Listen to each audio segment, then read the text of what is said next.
Hello, everyone, and welcome to Sanctuary Online Live as we begin again our fall programming. We're excited to have you here tonight as we enter into September, actually closing September with this amazing book. So many of you look like you've been here before. I recognize your faces. So, and I'm going to invite one more person into our group. There you go. Hi, Kay. Anyway, since you've all been here, this title screen is just that. So, once again, if for some reason you're not on our text list, you can always give your number into the chat tonight and Barb will text you to remind you it's Tuesday in case you have a life like Kristin's. Yes? Amen. Somebody remind me to get here.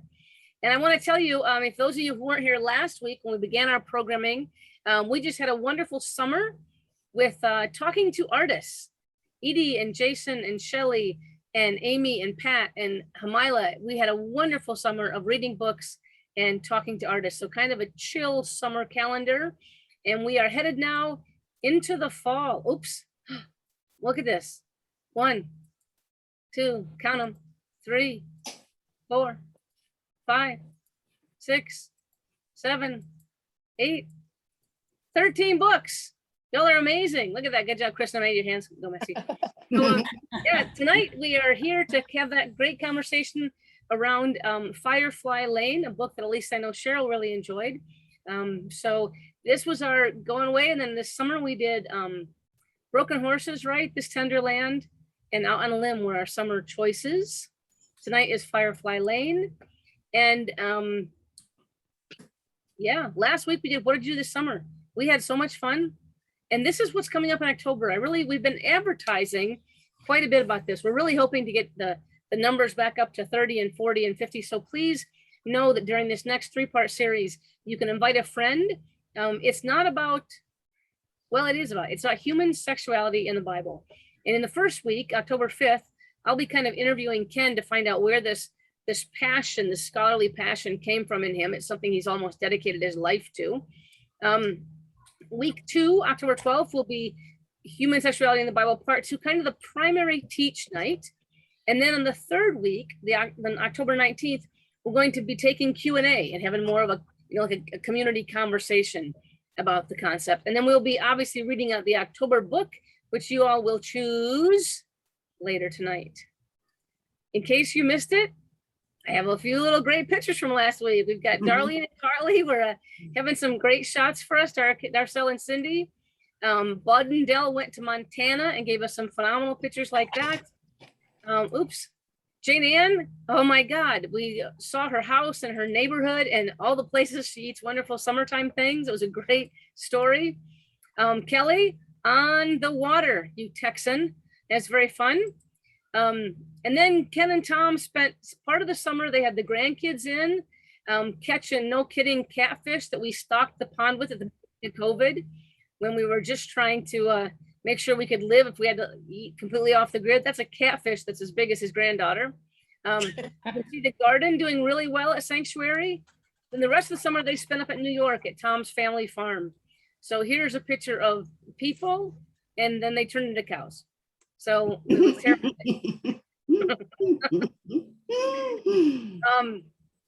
Kim and the kids, summer of teenagers and hormones.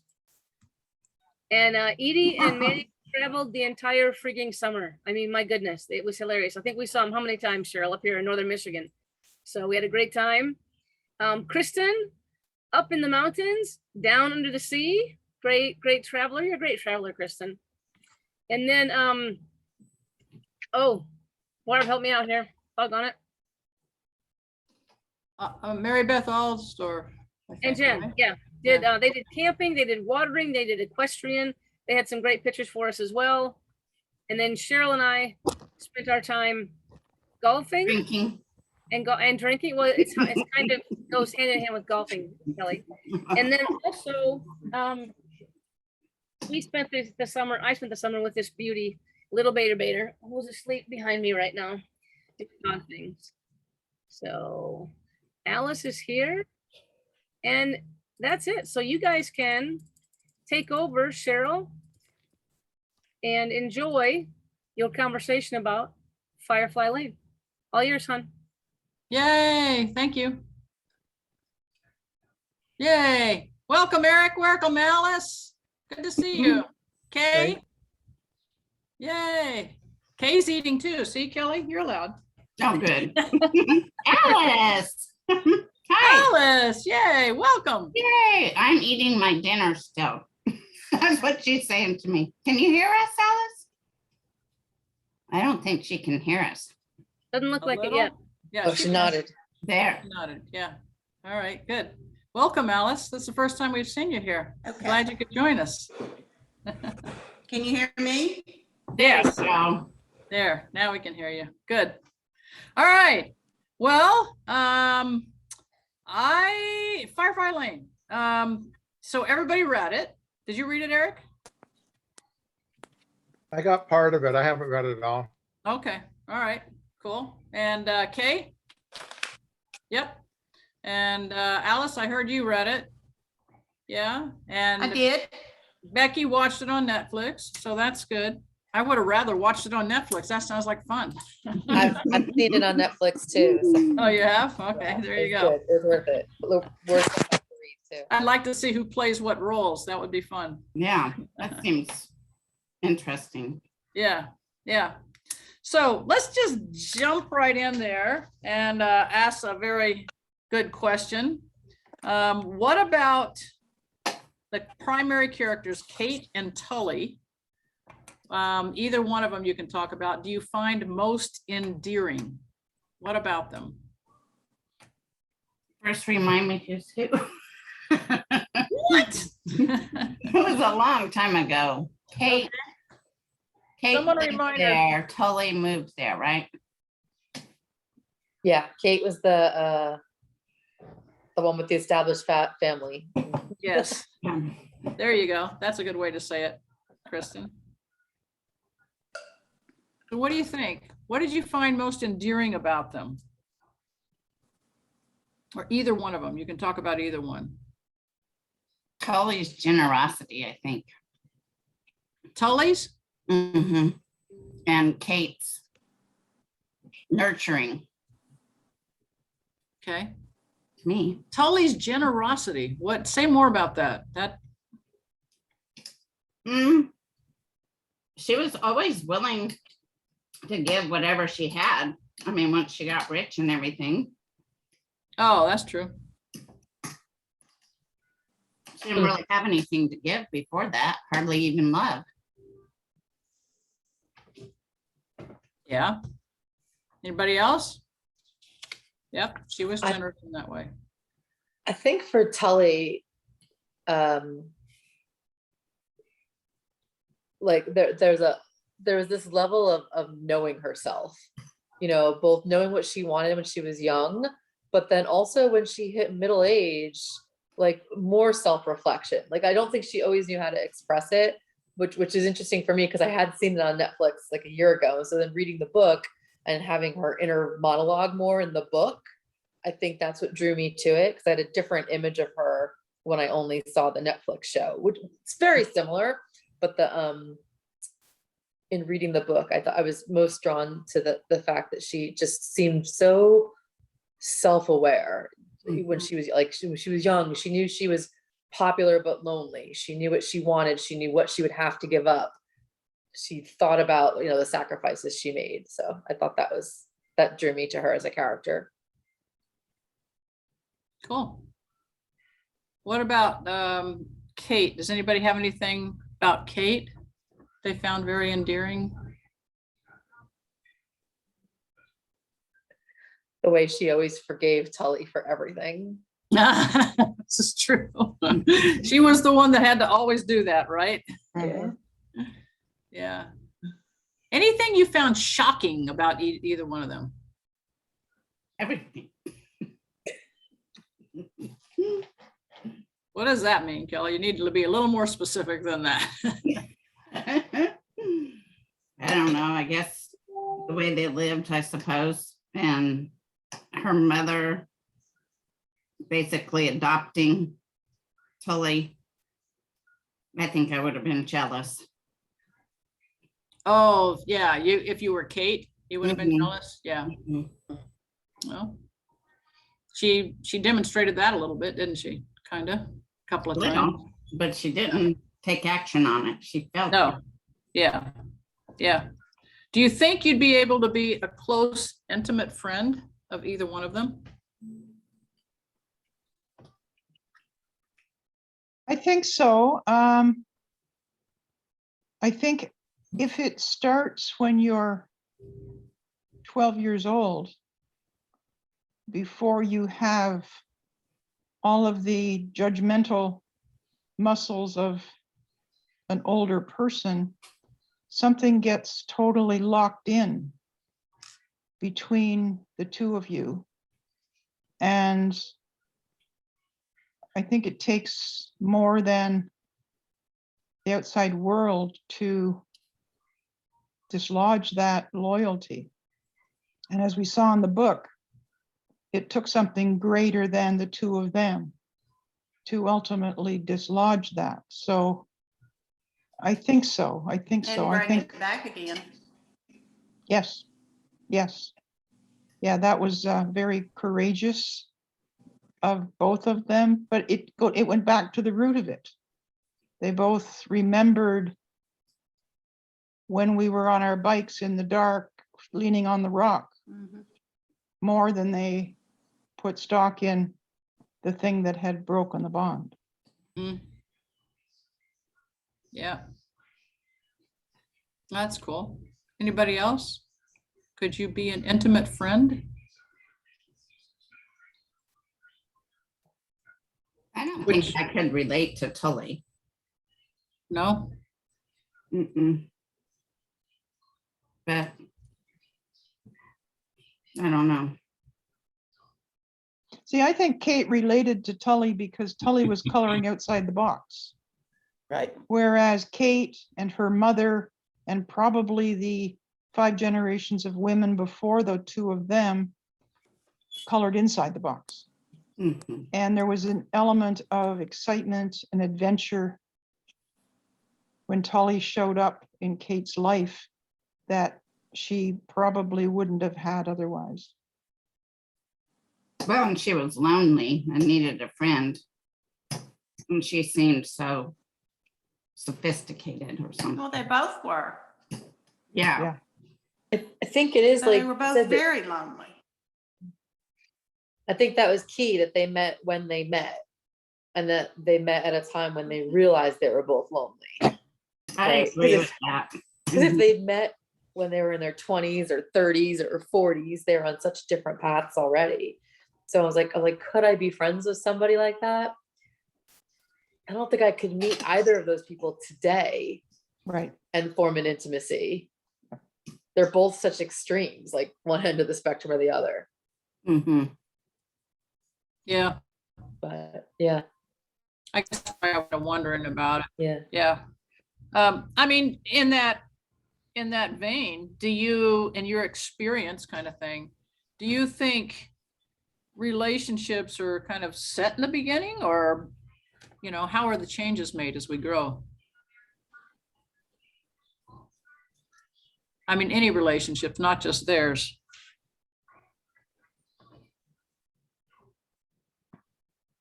I think they're kind of set, but then they also develop.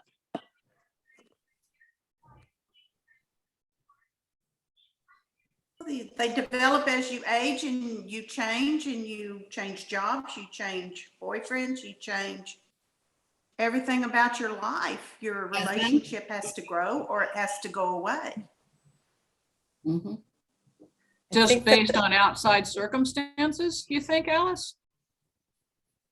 Outside and inside. If you don't change as your friend changes or accept the changes in your friend, Yes, that's the key. Yeah. then you're not going to be friends. Yeah. The relationship will stop. Yeah.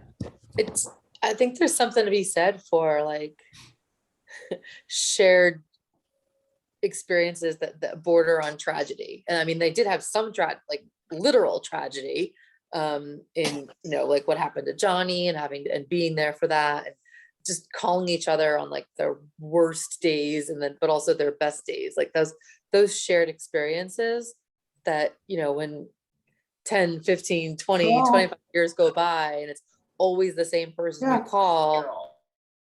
Hi, Carol.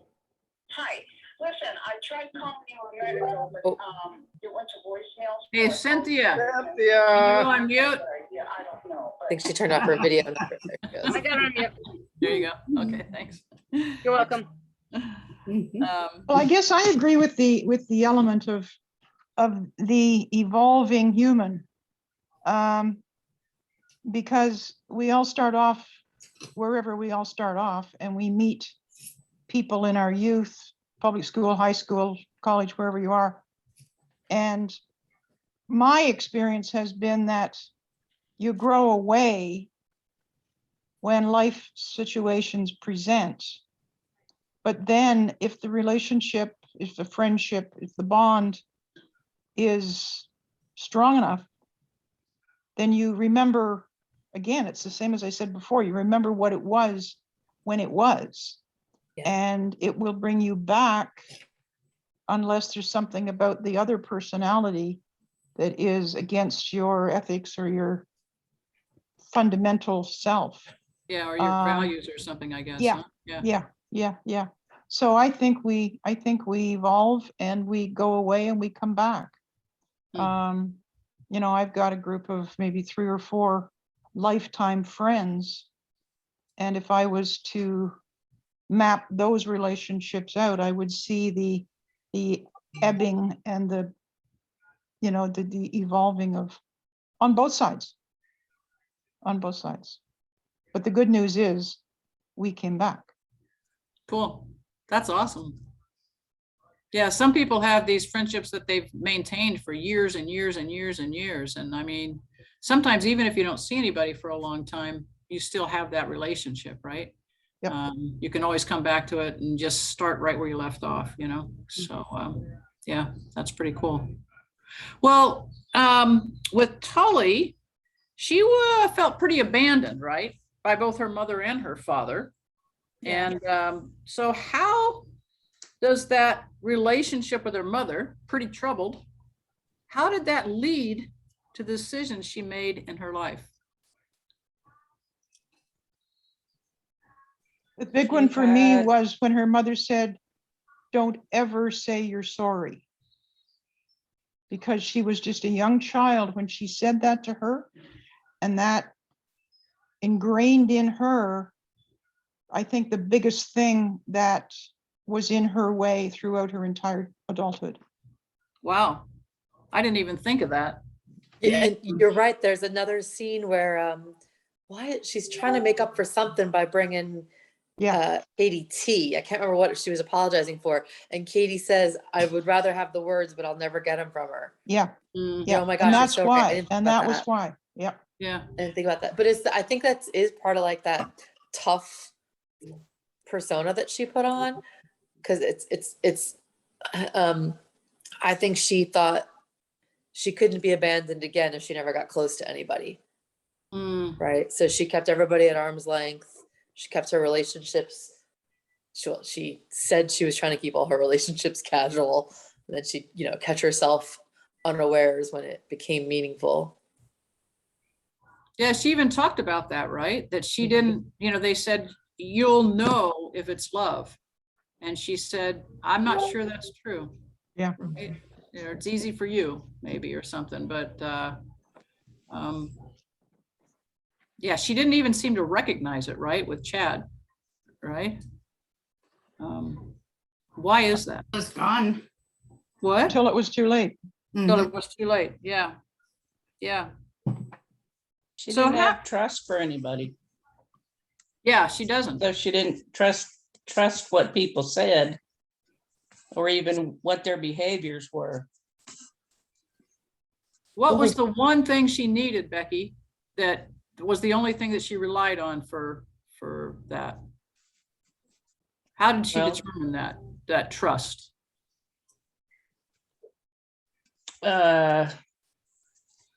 I'm not even sure. Do you guys, I mean, it was because when they stayed, right? they had to be there. And it was like, don't ever leave me. And when Chad left, it was like, well, if he loved me, he would have stayed, right? Yeah. You know, it was always about staying because she was abandoned, right? So you had to stay if you're going to prove if you love me or something, it seemed like. Mine too. Right. Yeah. And that's what her condition to Kate was all the time. We will Exactly. always be together. We'll always be working together. We're gonna live together. All that. You can't ever leave me. Yeah, exactly. Yeah. So how much do you think in life, you know, this is an example, but how much do you think childhood heartaches make us who we are? I think there's an entire industry based on that, right? Okay, Kristin. At least one. Yeah, no, I think it shapes us a lot. I think, you know, I mean, childhood, yeah, but I think teen years and 20s, you know, and that's when her mom was coming in and out. Like, if you think of the very beginning of the book, when she's a little kid, just reflecting on it, she's like, oh, my mom came, my mom left, my mom came. And her reflection is, my mom's a beautiful woman. And then, like, when you're a teenager, you start thinking about being abandoned. And I think you connect dots that may or may not even connect. And then it stays with you whether you want it to or not.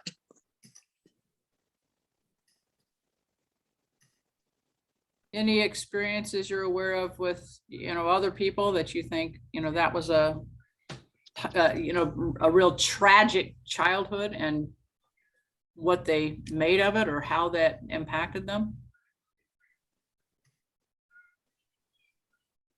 Well, I think relative to the book, for Tully to walk through the door of Kate's home exaggerated the abandonment Yes. to the extreme. So all of a sudden she had a baseline for what might have been. Yeah, that's really true. It was quite a difference for her, right? Yeah. And, you know, when you think about people who have really tragic childhoods, some people, I mean, Oprah Winfrey did. Look, you know, what she's done with herself. On the other hand, there are people who they just, you know, find some way to self-medicate out of it or whatever. Was she self-medicating? Sure. With? Work, Alcohol, sex, work with her drug. Yeah. work. Yeah. Work was mostly her drug, right? Yeah. Yeah. Pretty wild. I mean, yes, sex and alcohol, but man, it was work was seemed like it was kind of the driver, right? Mhm. Her way of doing that. She was in control and work wasn't going to go away. There you go. That's the work wasn't going to leave her, right? Mhm. Yeah. Yeah. I mean, Yes. yeah, what about, you know, there was a huge triangle, right? Kate, Johnny, Tully. How does Johnny really feel about Tully? What do you think?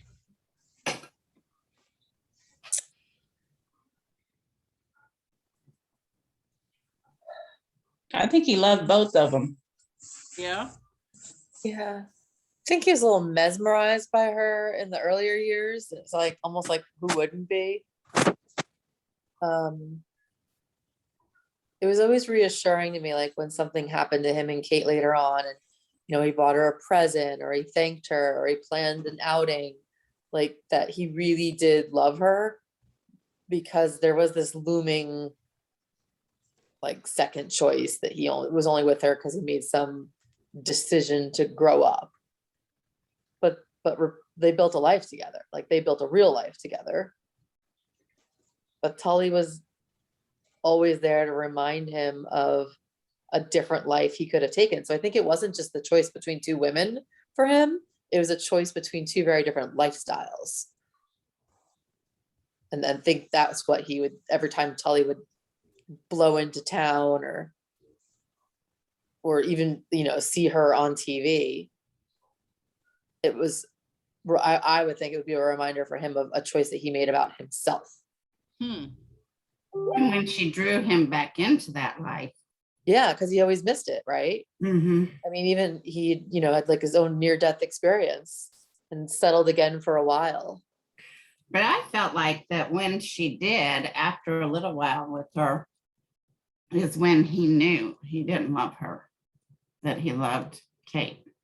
Yeah, I think he like wanted that life for himself, but he didn't really want her, right? Not Tully or not Kate. Tully, that he didn't really love. He wasn't in love with Tully on Right. like deep, intimate In level. love with her He was in life. love with the idea of that life. Yeah. Right. Right. So maybe he greatly admired what she was doing, or, more than that. Yeah. But I think she So- also threw the block up. He witnessed how she refused compassion and emotion from all of the other men. Mhm. And he needed somebody that would welcome his love into her world. And Yeah. he knew she wouldn't do that. Yeah. Yeah. He got to know her well enough to know Yeah, that she couldn't provide what it was he was looking for. yep. I mean, one of the first things that he said to Kate, which was so interesting, was, how did you get to know me so well? And she was saying mean things to him at the time. Yeah. Hey, how'd you get to know me so well? Yeah, that was kind of interesting. What about Kate? She pretty much goes through the whole book, right? She thinks she's Johnny's second choice. How does Johnny kind of contribute to that insecurity?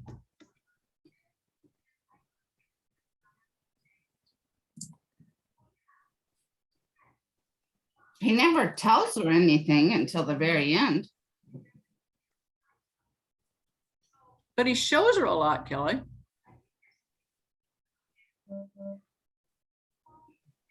Is it what he does or doesn't do, or is it her own self prophecy stuff, or her own stuff? I don't know. I couldn't decide that. Yeah. I think it's a lot of her own stuff. I think like was just said, maybe, he did care. He definitely cared for Tully, had an infatuation with Tully early on.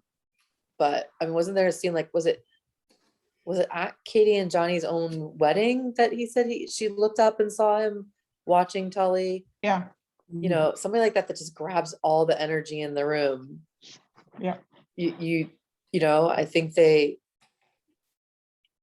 like scatter that doubt into other people around them too, because you can't help but notice that, like, everyone Maybe they both felt about Tully sort of the same way. And so she recognized in him how she felt. Mhm. I didn't think that before. I just thought of it. Well, how do you think Tully contributes to her insecurity? What did she do or say, or how was she? Kate's insecurity. Yeah. About her, about Johnny's love, about her being second choice.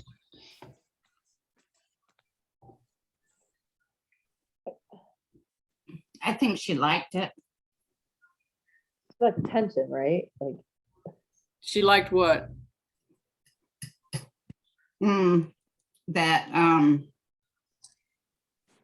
she had something that Kate wanted, maybe.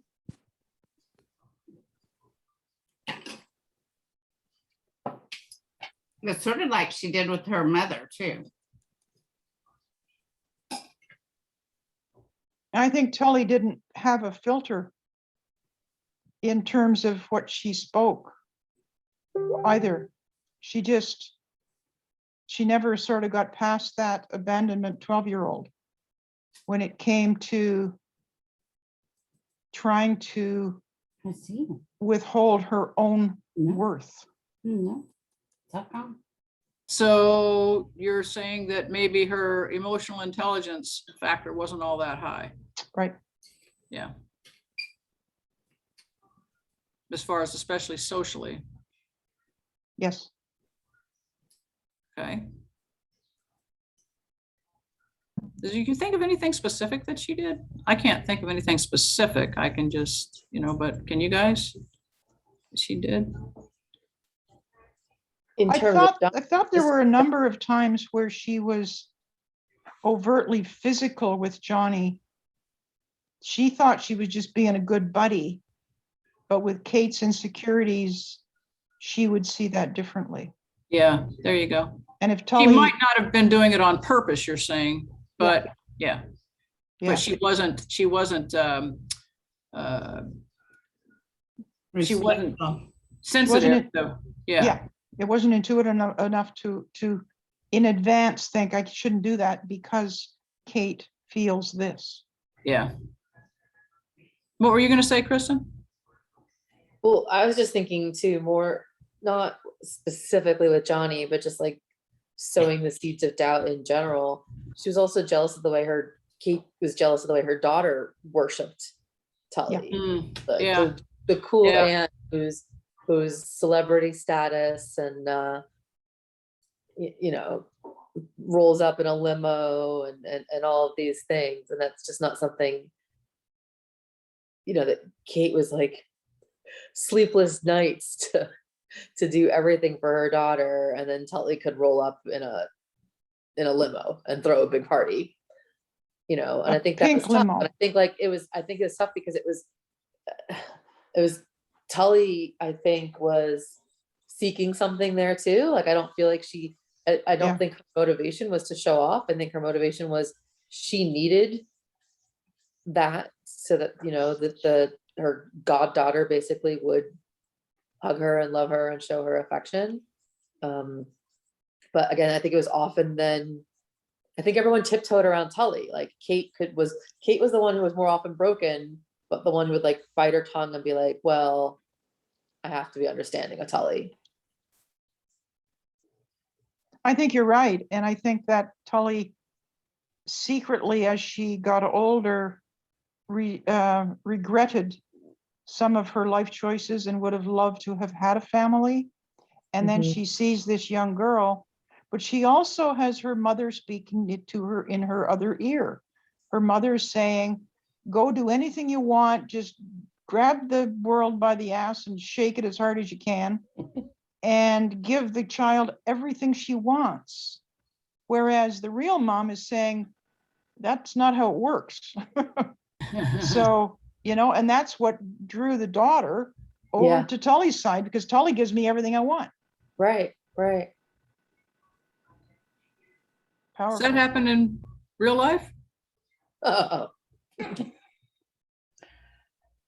Reminds me of some friends I know who had divorced parents, where often it was the dad who wasn't around as much. But I had one friend whose dad just poured gifts and extravagant things. Was never really there, but was like the favorite parent. Yeah. Material wise, yeah. Well, they're fun too. Yeah, being fun or whatever. And They don't have to be the disciplinarian. exactly. Yeah.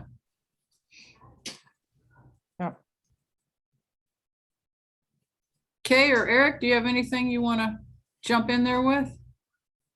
No, I was just thinking, Kristin was talking about the divorced parents. That's even with married parents, where the mother's home all day, dad's gone, and dad comes home and everybody's all excited. And mother's like, wait a minute. Where's the excitement for me? Yeah. I know for Kelly and I, our dad was an Air Force pilot, and he flew cargo planes, C-141s, and he would fly off to Hawaii or Guam or somewhere, and then he'd get stuck there, and it'd be 2 weeks before he'd come home. But when he came home, he always brought us a present, right? So whenever Daddy's you know, and no one thing he brought us, you know, what'd you bring us? You know? Yeah, and then my mother was primarily the disciplinarian. I mean, she was the only one that was around enough to really know what was going on with us, you know, so, yeah, I think that that's true. But I think it's also true, you know, we're talking about lifelong friends and Mhm. stuff. And some people come and go out of your life. I have a friend that I've known since we were 3. Wow, And even if we don't talk to each other for a few months, it's like we've been talking the whole time. yeah, yeah, Best kind. And we whether we're seeing each other in person or calling on the phone, if we get on the phone, we're on the phone at least 2 hours. wow. And both my partner who passed away and would always say, well, didn't you just see her all weekend? And I said, yeah. She goes, why are you on the phone so long? That's solving the world's problems. Yeah, yeah. Good for you, Eric. That's cool. That's awesome. Okay, any comments? Nope. Okay. Jump in there if you want to. So when did you start noticing tension between Tully and Kate? Right after that, Tully slept with her future husband. Yeah, the after they slept together. That Even created though- the tension, and that tension stayed through the whole book till the very last words. Yeah, you're right. Right, Cynthia, it did. That did create it. Yeah. Because she wasn't in love with her, but with him, right? But she Oh, was but she did it. sexual. Yeah. Huh. Yeah. Was there ever not tension? I don't know. Yeah, that's what I was wondering as well. I Yeah. know. I had a little trouble with the editing with this book because remember, I was married to an editor for 40 years.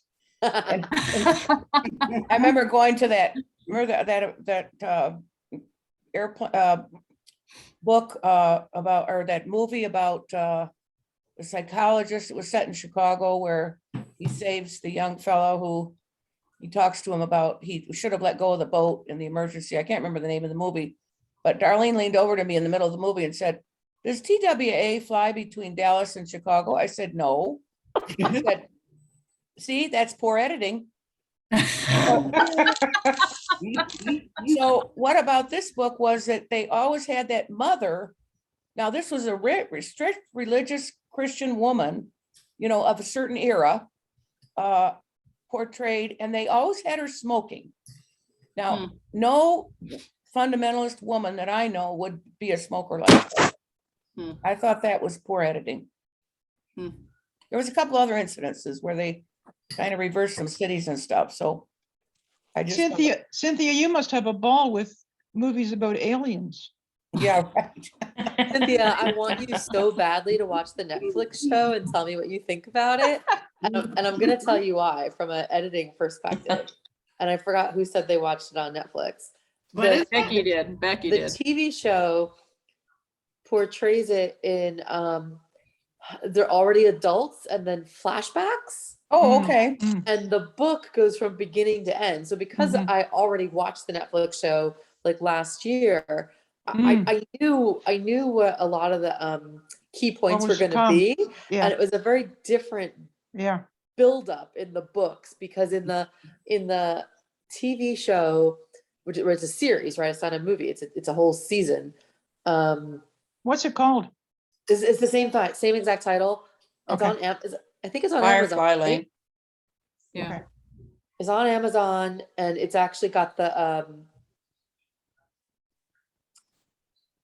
yeah, I think depending on when you got the book, you might even have the Amazon photo on the book. But it was I thought I thoroughly enjoyed the TV show as well. Okay. But it's interesting. I kind of like the book better that it unfolded slowly and didn't have the flashbacks. Yeah. Well, now that you've said that, I will watch it on whatever it's on, but I'm so glad I've read the book first. Yeah. Me too. It- Me too. I honestly, I will say I didn't mind reading the book second, and I almost never say that. So I think that Netflix Okay. was pretty spot on. It's been like a year since I watched it, so I couldn't say exactly for the details, but Okay.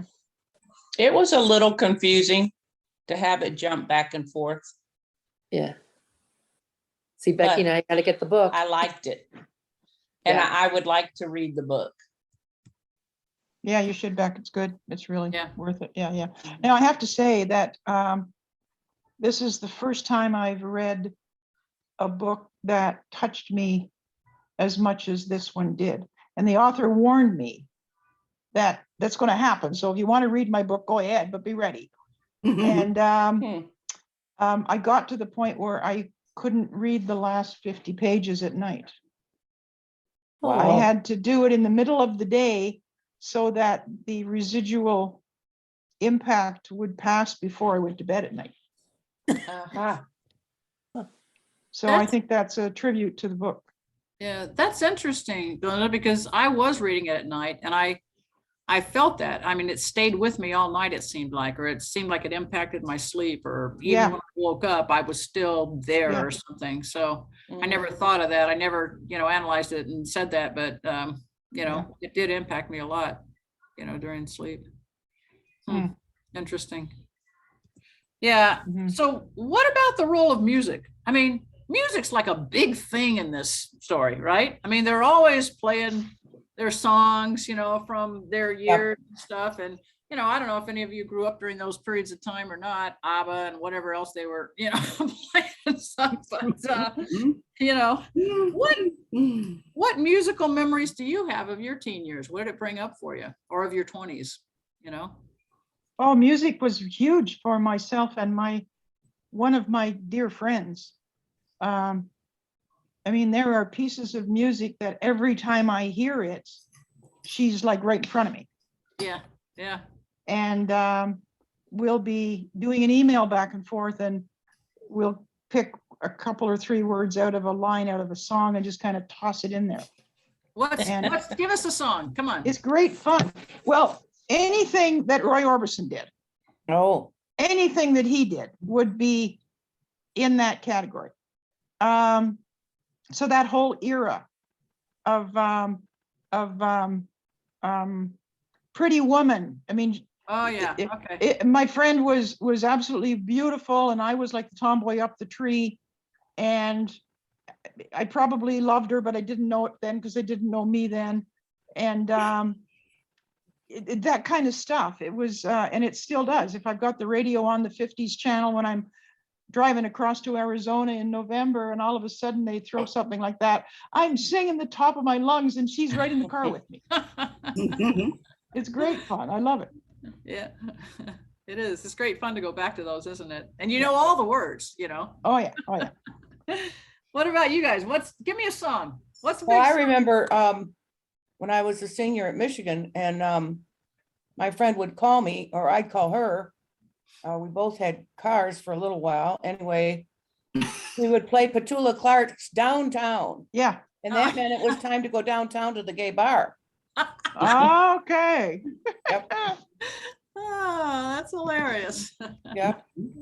And every time I hear Petula, unfortunately my friend died 20 years ago, very young, of lung cancer. She never smoked, but I miss her. I miss her terribly, Yeah, because we really had a lot of shared memories.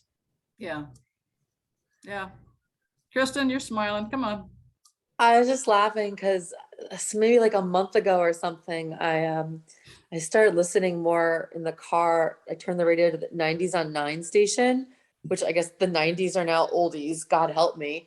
But and it's so much, right? And that for me is that's high school and college, right? I'm a little bit younger. So my 90s is high school and college.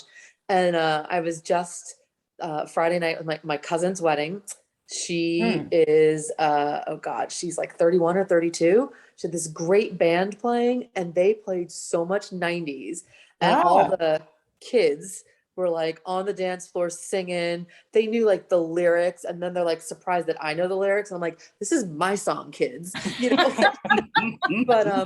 it was just like it was just like I'm dancing with like my cousins that are like 15, 20 years younger than me, but reminiscing to like there's certain songs I could tell you the first time I heard the song in the Come college on, give bar. us one. Give us one. Well, most of there's like a lot of salt and pepper, like good rap, rap songs and stuff like that. Oh, rap songs? Cool. Yeah, like I don't know, salt and pepper songs. It's like it was like clubbing when I was young. Things that you would hear there, things that were dance music. Gosh, they were even playing like New Kids on the Block and Boys to Men and it's just so funny. And I laugh at it now. Like I can't even try to claim that it's good music. It just brings me right back there. And but I'll remember like the friends I was with, the bar we would go to. You bring it all back right away. Music Yeah, is great. it really does, doesn't it? Yeah. All right, Eric, Kay, come on, Becky, let's go. Kelly, get in there. Three Dog Night with one. Three Dog Night, all right. Yeah. The Eagles. Yes, Oh, yeah. Oh, yeah. Elton John, Even Bread. Bob Seger. A weird one for me is Jesus Christ Superstar album. Yeah, was that one was of a the big first deal when we musicals were I in ever high saw, school. Kelly. Huh? Yeah. One of the first professional musicals I ever saw. So I got that one too. Yeah. What is the title of that song? I Don't Know How to Love Him. Is that the one? Oh, that's right. I was Yeah. going. Yeah. Every time. Yeah. Right? Mhm. Mine, Cheryl. It's John Denver, Rocky Mountain High. Oh, yeah. I can't even sing it ever. I just Yeah. get too emotional with it. Just what it Yeah. brings. Yeah. Does Colorado. anyone know Mary. who Larry Norman is? Who? Larry Norman? No. That was Christian music. And Oh. because I listened to a lot of that in the 70s. And one of the songs he sang is more of a ballad kind of music, not really strong singing. But his life was filled with guns and war. And it's really that one, every time I hear about something going in Afghanistan or anything else, it goes through my mind. So. Wow. Mm-hmm. Oh, It's he's pretty. It's partly its life was filled with guns and war, and everyone got trampled on the floor. I wish we'd all been ready. Oh, wow. Children died, the days grew cold. A piece of bread could buy a bag of gold. I wish we'd all been ready. And Wow. it goes on. Wow. You know, it's like in the book too, like you said, there was so much music. It really did mark time because Sure. I found myself, like, you know, when they're talking, I think music and fashion, like they describe the clothes in so much detail. Oh, yeah. And so I would, you know, I'd read something, I'd be like, okay, that one was before my time. They're little kids. And then, you know, as they get to like, what did she do? Their wedding song was something by Madonna. What was it? I'm going to remember it now because, oh my gosh, because they got to that part and like she says what their wedding song is. And I'm like, oh no, okay, I know how old I was when that song came out. I know what I was doing when that song came out. And so as they keep talking about those things, or then she's like, oh, I go to my closet and I'll put on my black stirrup pants. Are stirrup pants still fashionable? And I was like, oh, I had a lot of stirrup pants. When did I wear those? I think I wore them past the time they were fashionable. I'm not sure. You know? Kristin, I think this was about they were about your time frame, weren't they? I mean, They're, didn't just they a graduate high little bit- school in like 84 or something like that? Yeah, they're like a little bit older than me. I think they would Yeah. qualify as 78. millennial, right? I'm not millennial. What am I? Gen What'd you X. say, They're definitely Eric? Gen X. So they're like the Yeah. older end of Gen High- X. I was the younger end of Gen X, but yeah. Yeah. I A lot think of the that- senior year was 78. What year? 1978. Oh, that they graduated? Yeah, Yeah, because that was their senior year. I don't know. Oh, Oh, okay. okay. Then they're a good deal older than But- me. Then they're But I not, was yeah. laughing. My I was age. laughing. I was laughing. I mean, a little older. couple of years after I graduated. But but I was laughing because early on it said something about, she said something about her gunny sacks dress, and I'm going, I remember those dresses because the woman I took to the senior prom, she had her gunny sacks dress. Oh, really? And I was like, huh? I forgot about I that. like the part where she talks about time goes too fast and you could mark it by Telly's hairstyle changing. Mhm. Oh. Yeah. And the one Like- she was listing on there was her, the model. Oh, It was like God. the sharp bangs and then Yeah. the fringe and then the Jennifer Aniston with Right. Yeah. That's hilarious. So how come do you think music plays less of a role for us when we get older? No. Mm-mm. I No? don't think it plays less of a role. Do you still have songs like that, Eric, that from current times that pull you into those kind of emotional places? What's the, yeah, you mean current time? Yeah, I mean, even or in later years, or not in your teen years, but in later years that you This have one these that, songs? one that came out with the racing cars, when the guy died. I'll see you again. I can't think of the lyrics on it right now, but something, the person died and he's talking about, I'll tell you all about it when I see you again. Mm. And that came a few years ago, but that came around just after Jerry died, or right around the time that Jerry died. Oh, so that was very Okay. impactful for you then, yeah. Yeah. Wow. Definitely for me. I mean, I can still remember when, now I just got married when I was 50, my second marriage, but I can remember him calling me at work and saying, listen to this song on the radio. I mean, that he'd heard on the radio, and it said something about we could jump in the boat, together, or we could just be friends. And I can still, every time I hear that song, I go back there. What did you say, Kristin? I just said, aw. Well, he's 2 years younger, or 3 years. He thought I was too old for him, so he broke up with me. So I got him back. Well, let's move on to something else. Music is just one of those things that just pulls you in, right? No matter what. Yeah. I think it was interesting to me that they had it such a big role in the book. It was kind of cool. But now let's say based on what you saw with Mara and Tully, what role do you see Tully playing in Mara's life after Kate's death? Oh, I don't think there's any doubt that she would take on a very powerful role with the girl. The girl admires her. They're already connected. She's a memory of her mother. I think, yeah, any sequel would have her very active in the child's life. Did you read the sequel already, Cynthia? Pardon me? Have you read the sequel? No, I haven't. Oh, okay. I don't think that the husband and Tully get together. Yeah, that was my next question. What do you think about the relationship between Johnny and Tully? He's in a totally different place than she is. And she's according to the way they've set it up, she's going to be helpful to that young girl, but she's not going to leave big city life and all the things she loves, I would hope she'd be more respectful of the way Kate wanted her raised. Yes. I agree. Yes. I agree.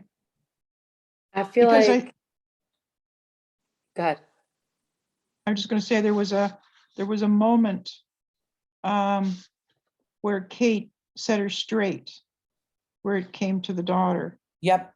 And I think there was a huge impact to Tully in that conversation. Mhm. And it almost woke her up to a reality that she hadn't considered. And I think she would respect that going forward with the daughter. Yeah. So you think like Kate's illness, that changed Tully? I think it started before the illness, but yes.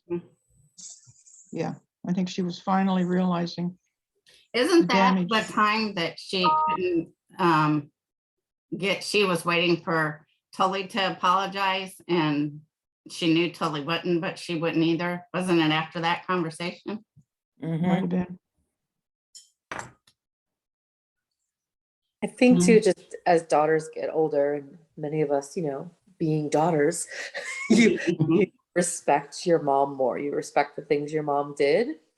So I think especially, I think if you friends I know who like lost their mother younger and younger, even like in, you know, in their 20s or 30, they so want to be more like their mom, even if they weren't like their mom at the end. So I feel like, I mean, Tully's great in her own way. Mhm. But as far as like, you know, how much Tully respects Kate wishes, I think the daughter, I always keep forgetting the daughter's name, Mara, is that what it is? Mara, yeah. Yeah. I think she'll, I don't know, my imaginary sequel, we'll see what happens. She ends up wanting to be more like her mother than you realize. Mhm. Well, even just talking about the sequel, maybe we should start thinking about what book we want to read next. And I don't know if you would want to read something like that, or you want to move on to something else, but it I is. think we should come back to it in a year. What? I think we should come back to the sequel in a year. In a year? All right. Oh, did you like this book? Or was it just kind of one of those, you know, maybe I liked it some, but I didn't like all of it? I haven't finished it, but it got my attention more than the Shirley MacLaine book. Yeah, yeah. Okay. Yeah, I have to say I enjoyed reading it. Like I said earlier, it was not, it wasn't the style of book that I have previously read, and I was fascinated at the way I had to manage the book in my world. Yeah. Interesting. Why do you think it impacted you so much, Linda? I think it was incredibly well written. I think it was the age of the young woman. And I think it was the loss of a tremendous friendship. Yeah. So there was an awful lot of stuff in there that I could certainly relate to in terms of the impact it was having on the characters. Yeah. I like the way she intertwined both lives back and forth. So even though they lived far apart and all, those two women were intersected constantly. I like that about the way she wrote it. Yeah. Yeah. Well, any ideas for the next book? What did we have left over on the list? Oh my gosh. That's a really good question. If you give me, Oops, sorry. What, Kelly? I suggested a long time ago, the dressmaker of Carcana or something. Oh, I think I even downloaded that one recently. I haven't read it yet. It's Yeah. about the first time the Taliban came to Afghanistan. And it's fascinating. I mean, it makes you know what they can be going through right now.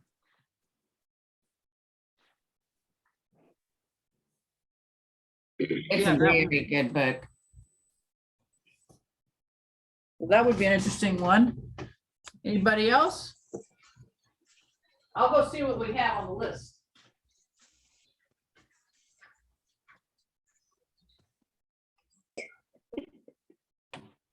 I'm gonna go get that book so I can tell you the real name. I'm scrolling through. I don't know if any of you use the app Goodreads. You can see what your friends are reading, and friends is like other social media connections. A guy I know is reading a book series called Fred the Vampire Accountant. And I'm not recommending that one, but I'm a little bit, and he's on number 3 in the series, so I feel like I have to reach out and learn more about that one. Yeah, that one was The Dressmaker of Carcana by Gail Lemon. Yep. Did y'all already read All the Light We Cannot See? Yes, we read that. Yeah. That's what I was thinking. I think it was the first one we did. Is that in there, Joe? All the light we cannot Yeah, see? we, Oh, yeah, it's there's just 3. number 2 or Yeah. 3, yeah. I see it. There's one called My Dark Vanessa was Oh. recommended. The Girl with the Louding Voice was recommended. I know that one from somewhere. The Spoon Stealer. The Dressmaker that Kelly just talked about, and The World That We Knew by Alice Hoffman.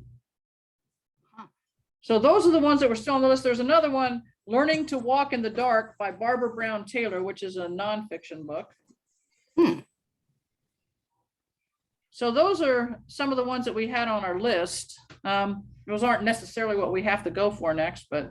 Well, we don't know what they're about. What are some of those? The dark what? The girl lives in the dark or something. My Dark Vanessa by Kate Russell. I don't know what any of these are about either. The Girl with the Louding Voice. Do any of you know any of these books? The Spoon. I remember Stealer. looking up My Dark Vanessa when we talked about it before. Yeah, The titles draws you in. yeah. I don't know who recommended these. I just know that I had them on the list here. I'm gonna go out to Ellen and see if she wants something.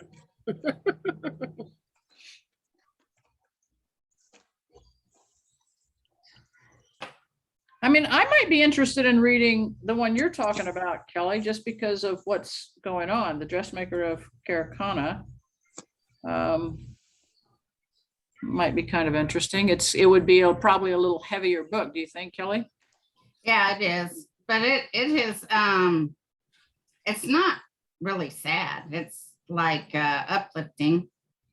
Because it's about her and how powerful she is and how confident she is, right? And Right, and how she manages to survive and thrive during that time, even with all the problems. The Dark Vanessa says, exploring the psychological dynamics of the relationship between a precocious yet naive teenage girl and her magnetic, manipulative teacher. Huh.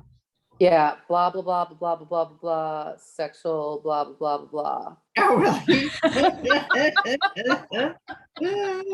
sexual, yeah. Those are Wave of allegations, blah, blah, lightning blah.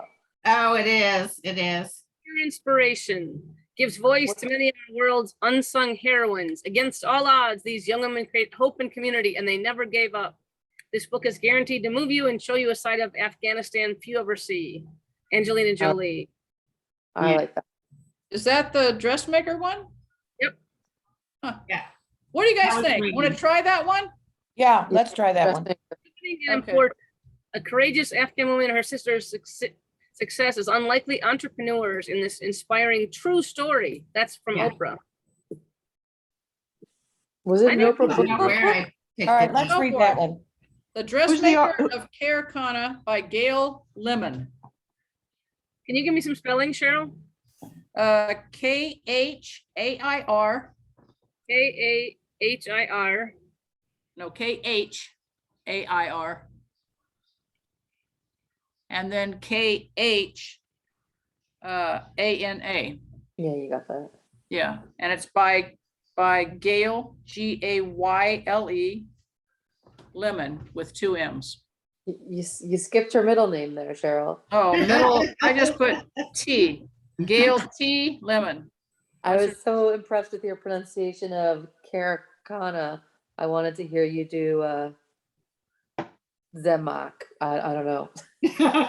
Zemak. Oh, is that the middle name? Mhm. Yeah. The author goes over there and visits her multiple times, and she has a really interesting introduction. Oh, cool. All right, well, we'll do that one. And then just to let you know, to kind of give you a heads up, the next month, we've been asked, because we're going to be doing in November some interesting things, and they've been asking us to read a book about either what's her name, Tammy Faye Baker, or something about one of those stories, because that's up there now. The Fall of Jim Baker, or Cheryl, something around that time frame. Okay. Cheryl, can I jump in? No, What? not about the, okay, time out. It's either about Steve Peters, honey, Tammy Faye, or Jay Baker. Okay, so, Well, that's what we're reading about, but the interesting stories would be about Tammy Faye Baker. Well, you can watch that on some. Well, and that's what. Somewhere too. I saw it.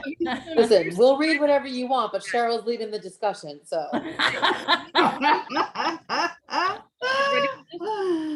you all know what October is bringing, but the 26th is going to be a book about either World AIDS Day, Steve Peters, Jay Baker, because we're looking, and this is a massive drum roll, to get Steve Peters for possibly 2 weeks of interviews in November. So we're really excited about that with the way that's taking off all over social media and, nighttime TV and everything.